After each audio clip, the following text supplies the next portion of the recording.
a bright, shiny object is generally something which appears in the marketplace to do a job.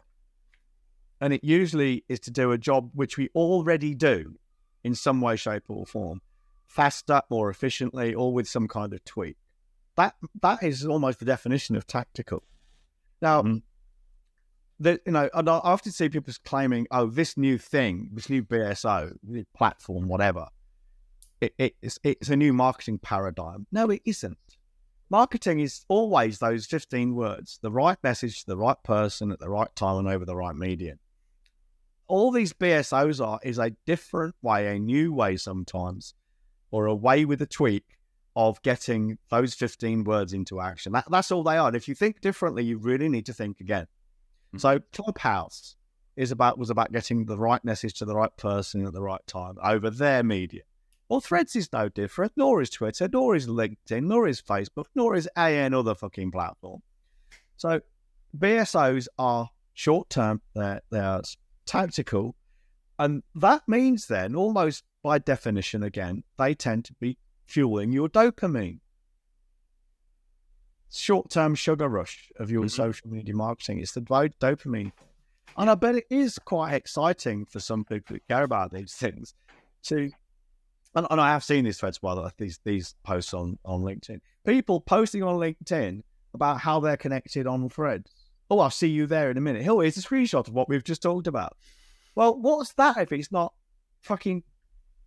It's like a bad high school teen movie with all these fucking pretty little bimbos bitching about each other, bitching to each other, who's in the cool gang and who's not.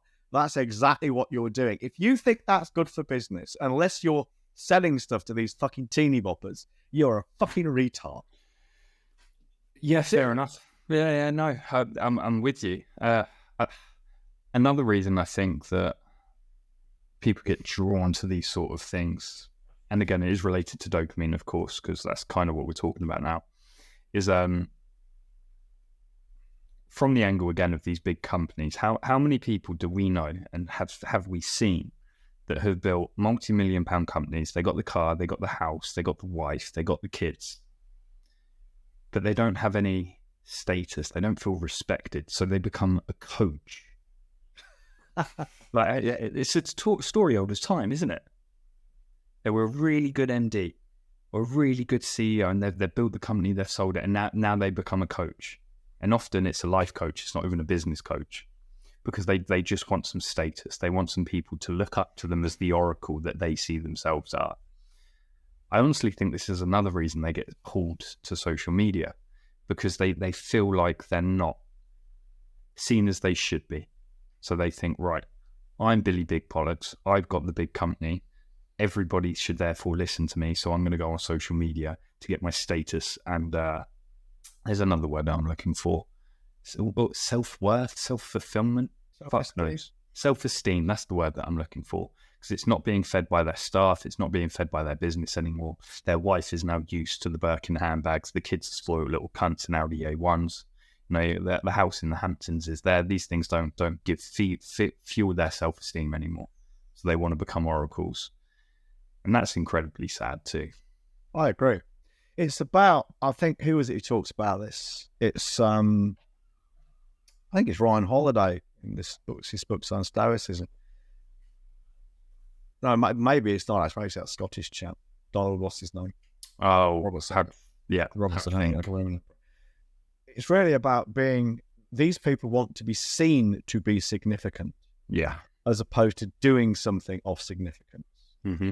Now, the question I often ask people on these sales calls we have as well, and the answer is important to me, because if they answer the wrong way, I don't want to work with them.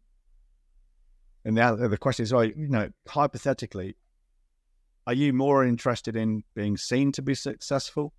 Or, if we could make your business a success, if we could, say, increase your bottom line by a factor of 10, and, but the catch is, no one but you will ever know about it. Would that be a problem for you?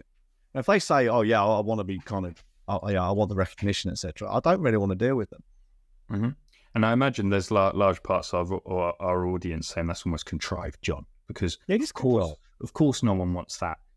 me, myself, listening to EBG and Connor, I don't want to be seen like that. I just want to be significant. I don't want to be seen to be significant. I assure you, there's so many wankers out there that would rather be seen than actually be Yes, I ask it in a way and over a series of questions. I don't ask it with those precise words. I'm not telling how people I do ask it, because then you know, won't you? But yeah, I get to the root of that question. You know, do you want to do something of significance, even if no one else ever knows about it?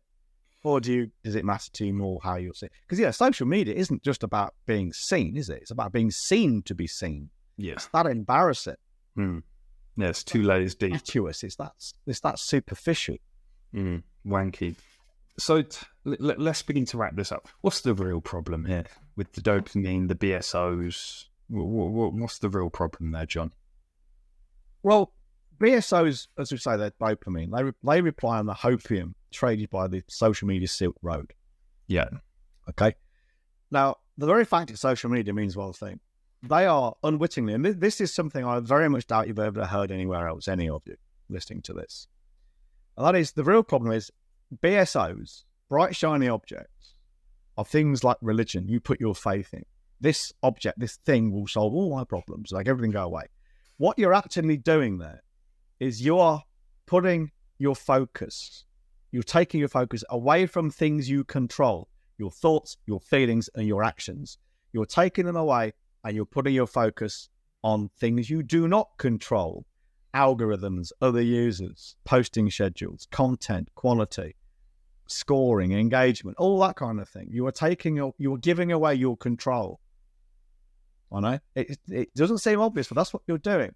How many people listening to this have either written themselves? No one's going to admit to this, I'm sure. So let's say how many have seen others, friends, write, oh, the algorithm has screwed my reach. What am I going to do? I saw one copywriter, well, I didn't see her because she's blocked me a long time ago. This is the woman who accused me of sales shaming by saying, if you don't know how to sell, you're going to have a shit business. So one of my EBGets screenshotted this, sent it to me, and she's basically saying, do you think things are ever going to improve for us on this platform soon? Oh, my God. Well, it ain't the fucking platform's job to give you a business, you dumb fuck. It really isn't. But that's sales shaming, apparently. Victim blaming. You name it, I'm doing it. If it's bad, I'm guilty. So what's the too long didn't listen to this? TLDR. Focus on the important strategies. The most important strategy is that if you need to sell shit to people who need shit sold to them to solve problems. Or let's put it this way, it's the right message to the right market over the right medium at the right time. You know? I think that's find your starving crowd, sell to them. I think that's the big takeaway. Sprinkle in there a little bit of find the starving crowd. Have a look at the 5 ones. Are you adhering to that principle? And also think on longer term time horizons. The problems that you face today feel like a really big problem if you measure your life in like a span of a day, if you know what I mean. If you've got one problem and all you look at it intensely is that one day, and you've got one problem in that 24-hour period, that's a big deal. It's a real fly in the ointment. But if you look at it over, what am I doing for the next 5 years, next 1 year? Well, all of a sudden that problem's a lot more insignificant, and you can trundle along without being distracted by the bright lights of bullshit. Yes, and on that note, we are off to Elite. On Monday, yeah. Yeah, I'm off tomorrow. I'm having a couple of days in Cork for the first time ever. I've only been flying to Cork for 8 years, and I've never once set foot inside the city. Ridiculous, that. It is ridiculous. Yeah, it really is ridiculous. Oh, and also, people click off now. If you want to work with us, go to Holly. Email holly@wellfedbusiness.com and give her an overview of what it is that you do and who you serve, and we'll get back to you. Yeah. Have a chat to focus on what's important to you. So, for the real hardcore listeners that aren't just here to pick our brains, they're real fans of us. So I booked a hotel for 2 nights, €700. Pretty spenny, I thought, but I was like, I've never been there. Whatever, let's go. So I went on booking.com again the other day, because I had a message from them, and I thought, I wonder how many rooms they've got left now, because when I booked it, it said there was 4 rooms left or something. So I searched up again, and it said there's 1 room left. It's like, that's interesting. That 1 room must be at least $1,000 for 2 nights now, if there's truly 1 room, because that makes business sense. It was 480 quid. So I saw you coming. Well, I immediately called up and was like, apparently there's 1 fucking room left for significantly less than I paid.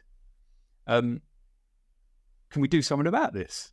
And they were like, oh, you got to deal with booking.com. I was like, great. I had free cancellation. So I just booked that room at 440, cancelled my other room at 700 and whatever. Bob's your uncle, idiots. Yeah, because I could have said, yeah, we'll do it for 600. You'd have probably gone, yeah, okay. Yeah, because I didn't want to have to go through the hassle. But I called them, just say, I've seen this. Now, like, the computer says no. I was like, oh, for fuck's sake.